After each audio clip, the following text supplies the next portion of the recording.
ಸರ್ಸಕ್ಕ ಏನಕ್ಕ? ಇವರು ration card ಬಗ್ಗೆ ವಿಚಾರಿಸೋದಿಕ್ಕೆ ಅಂತ ಆಫೀಸಿಂದ ಬಂದಿದ್ದಾರೆ. ನಮಸ್ತೆ. ಬನ್ನಿ ಕೂತ್ಕೊಳ್ಳಿ.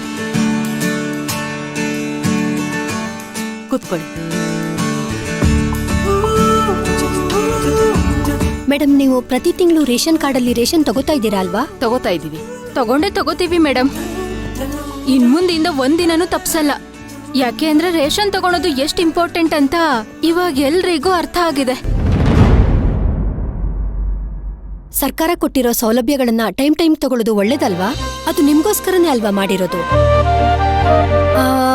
ಈ ಮನೆ ಯಜಮಾನಿ ಹೆಸರು ಸರಸ್ವತಿ ಅಲ್ವಾ? ಹಾ ಹೌದು ಮೇಡಮ್, ಸರಸ್ವತಿನೇ. ಹಾ, ಇವ್ರೆ ನಮ್ಮ ಅತ್ತೆ. ಮಗನ ಹೆಸರು ಧ್ರುವ. ಹೌದು ಮೇಡಮ್, ಅವ್ನ ನಮ್ಮಣ್ಣ. ಮಗಳು ದೀಪಶ್ರೀ. ಹೌದು, ಅವಳು ನನ್ ಮಗಳು. ಹಾಗಾದ್ರೆ ಇವ್ರು ಯಾರು?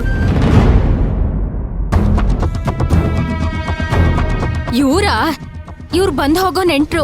ಇನ್ನೇನು ಮನೆ ಬಿಟ್ಟು ಹೋಗ್ತಾರ ಬಿಡಿ. ಇವ್ರಿಗೇನ್ ರೇಷನ್ ಬೇಡ. ರೇಷನ್ ಕಾರ್ಡ್ ಅಲ್ಲಿ 3 ಜನದ ಹೆಸರು ಮಾತ್ರ ಇದೆ. ಹಾಗಾದ್ರೆ ನೀವು 3 ಜನನ ಈ ಕುಟುಂಬದಲ್ಲಿರೋದು? ಹೌದು ಮೇಡಮ್, ನಾವು 3 ಜನ. 3 ಜನ ಅಲ್ಲ ಮೇಡಮ್.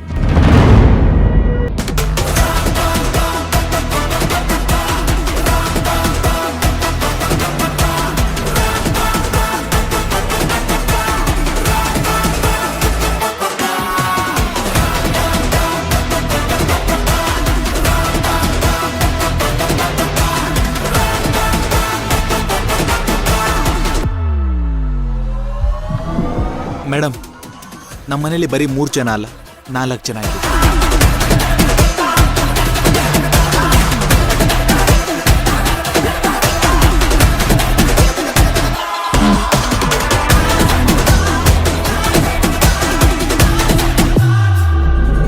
ಸರ್, ಈ ಪೆನ್ ಡ್ರೈವ್ ಅಲ್ಲಿ ಮಗುದು ಹಾರ್ಟ್ ಬೀಟ್ ರೆಕಾರ್ಡ್ ಇದೆ ಸರ್.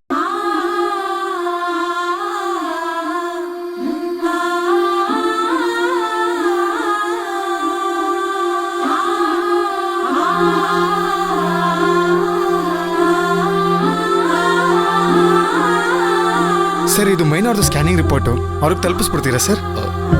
Sure, thank you.